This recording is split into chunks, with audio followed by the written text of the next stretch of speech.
13वां दोहा देखते हैं।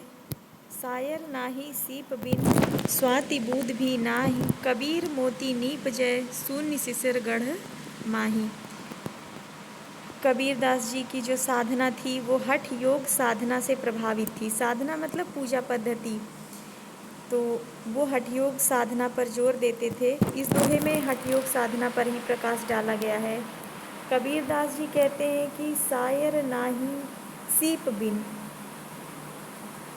कि मनुष्य के शरीर में जो ब्रह्म रंध्र है, सुषुम्ना नाड़ी के ऊपर पीछे की तरफ, उसके ऊपर ब्रह्म रंध्र पाया जाता है। तो कबीर दास जी कहते हैं कि ब्रह्म रंध्र में सायर नहीं, समुद्र नहीं है, सीप बिन, और सीपियाँ भी नहीं है उसमें, स्वाति बूद भी नाही, और स्वाति नक्षत्र की बूंदें भी वहाँ नहीं पाई जाती हैं। फिर भी कबीर मोती नीप जय, लेकिन कबीर दास जी कहते हैं नीप जय माने उत्पन्न हो रहा है मोती, मोक्ष रूपी मोती, शून्य शिशिर गढ़ माही, जो सुषुम्ना नाड़ी के ऊपर ब्रह्मरंध्र है उसमें। तो कबीर दास जी कहते हैं कि हमारे शरीर में जो शून्य सुषुम्ना नाड़ी है उसके ऊपर ब्रह्मरंध्र स्थित है, और इस ब्रह्मरंध्र में बिना सागर के, बिना सीपी के और बिना स्वाति नक्षत्र के बूंदों के ही मोक्ष रूपी मोती उत्पन्न हो रहा है। कहने का अर्थ वो ये बताना चाहते हैं कि संसार में यह बात प्रचलित है कि समुद्र में जो सीपियों का मुंह खुला होता है, तो स्वाति नक्षत्र की बूंदें जब सीप के अंदर पड़ती हैं तब मोती का निर्माण होता है। लेकिन मनुष्य के शरीर में सुषुम्ना नाड़ी के ऊपर स्थित ब्रह्मरंध्र में अलौकिक ही क्रियाकलाप पाए जाते हैं। वहाँ तो ना कोई समुद्र है, न कोई सीपी है, न कोई स्वाति नक्षत्र की बूंद गिरती है, लेकिन फिर भी वहाँ पर मोक्ष रूपी मोती उत्पन्न होता है। 14वां दोहा। पाणी हित हिम भया, हिम वह गया बिलाई, जो कुछ था सोई भया, अब कुछ कहा न जाई। इस दोहे में कबीर दास जी आत्मा और परमात्मा के स्वरूप पर प्रकाश डालते हैं कि किस प्रकार ये दोनों अलग हैं, लेकिन फिर भी उनकी सत्ता एक है। उसका उदाहरण देते हुए कबीर दास जी कहते हैं कि पाणी हित हिम भया, पाणी मतलब पानी, हिम मतलब बर्फ, पानी ही जमकर बर्फ बनता है। हिम वह गया बिलाई, और जब उस बर्फ को गर्म करते हैं तो पानी फिर से पिघल जाता है और भाप बन जाता है, उड़ जाता है। जो कुछ था सोई भया, अब कुछ कहा न जाई। और इस प्रकार से पानी के 3 स्वरूप देखने को मिले, पानी के तरल रूप में, और पानी का ठोस रूप बर्फ के रूप में, और पानी का गर्म होने पर वाष्प रूप। लेकिन अंततः वो तीनों विलीन हो जाते हैं, गायब हो जाते हैं। उसी प्रकार से ये जो परमात्मा है उसी का अंश आत्मा हमारे अंदर समाया हुआ है। लेकिन जब मनुष्य की मृत्यु होती है तो ये आत्मा पुनः परमात्मा में जाकर विलीन हो जाती है। इस प्रकार से जो आत्मा परमात्मा का अंश होती है वो पुनः परमात्मा में मिलकर परमात्मा के स्वरूप वाली हो जाती है। 15वां दोहा। पंखी उड़ाड़ी गगन को, प्यंड रहया परदेश, पानी पिया चंच बिन, भूल गया यहू देश। यहाँ पर भी हठ योग साधना का प्रभाव दिखाई देता है।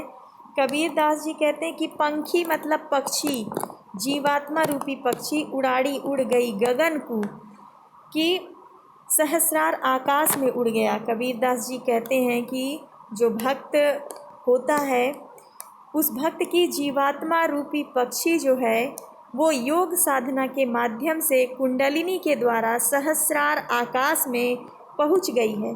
पिंड रहा परदेश, और उसका यह जो शरीर है, हाड़ मांस का जो पिंड मिलता है, परदेश, वो इस संसार में ही रह गया। मतलब शरीर इस संसार में ही रह गया, लेकिन जो आत्मा रूपी पक्षी है वो सहस्रार रूपी आकाश में पहुंच गई। पानी पिया चंच बिन, और इस प्रकार से जो आत्मा सहस्रार आकाश में पहुंच गई, वहां पर पहुंचकर पानी पिया, अमृत सरोवर के जल को पान करती है, चंच बिन, चोंच के बिना। अर्थात इंद्रियां जो शरीर में स्थित थी वो तो पृथ्वी भौतिक धरातल पे ही है, लेकिन आत्मा बिना इंद्रियों के ही आत्म सरोवर का जल चखता है। भूल ही गया यह देश। इस प्रकार से यह आत्मा रूपी पक्षी संसार रूपी सागर को या संसार भौतिक संसार को भूल गया। अर्थात जब परमात्मा के दर्शन होते हैं तो अलौकिक आनंद की अनुभूति होती है और इस अलौकिक आनंद के प्राप्ति के बाद मनुष्य अपने शरीर की सुध बुध खो बैठता है। 16वां दोहा। पिंजर प्रेम प्रकाशिया अंतरि भया उजास, मुखी कस्तूरी महमही बाड़ी फूटी बास।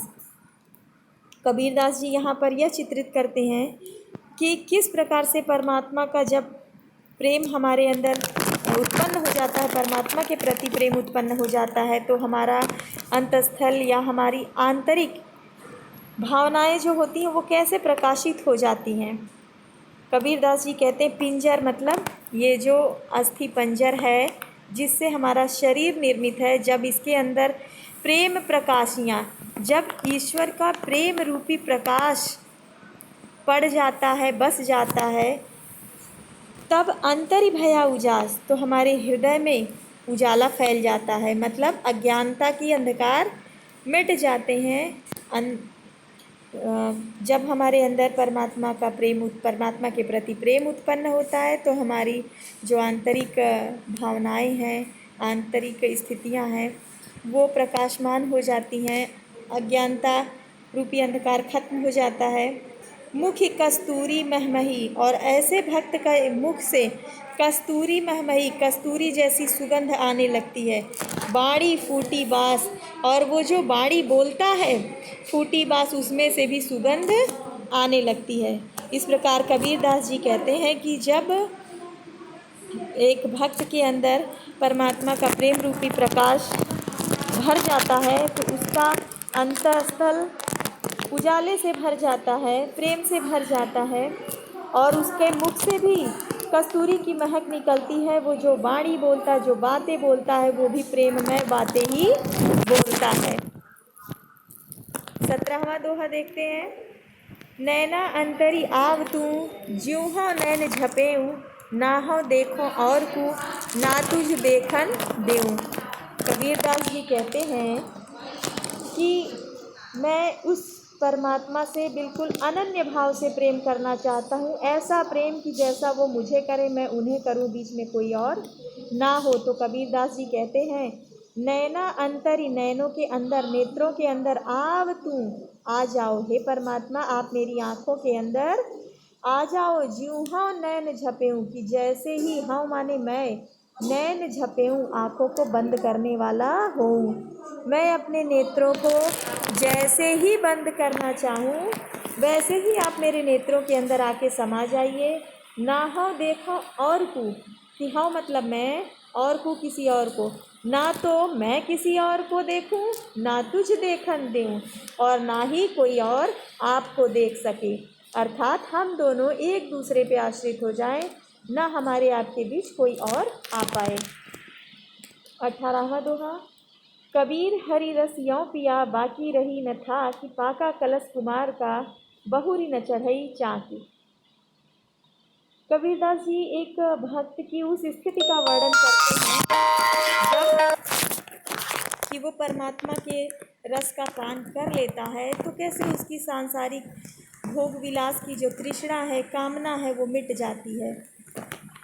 कबीरदास जी कहते हैं कि मैंने हरि रस, ईश्वर के प्रेम रूपी रस का पिया, पान कर लिया, बाकी रही न था कि, अब मेरे अंदर कोई भी था कि मतलब प्यास, तृष्णा रूपी, मोह माया रूपी कोई प्यास बाकी नहीं रही। कबीरदास जी कहते हैं कि जब मैंने ईश्वर के प्रेम रूपी रस का पान कर लिया तो मेरे अंदर अब कोई दूसरी वस्तुओं की प्यास नहीं रह गई।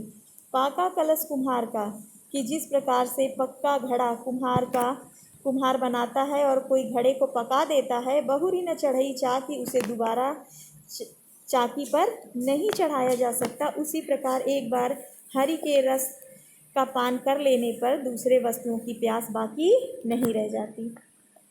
19वां दोहा। हेरत हेरत हे सखी, रया कबीर हिराई, बूंद समानी समद में सोकत हेरी जाई।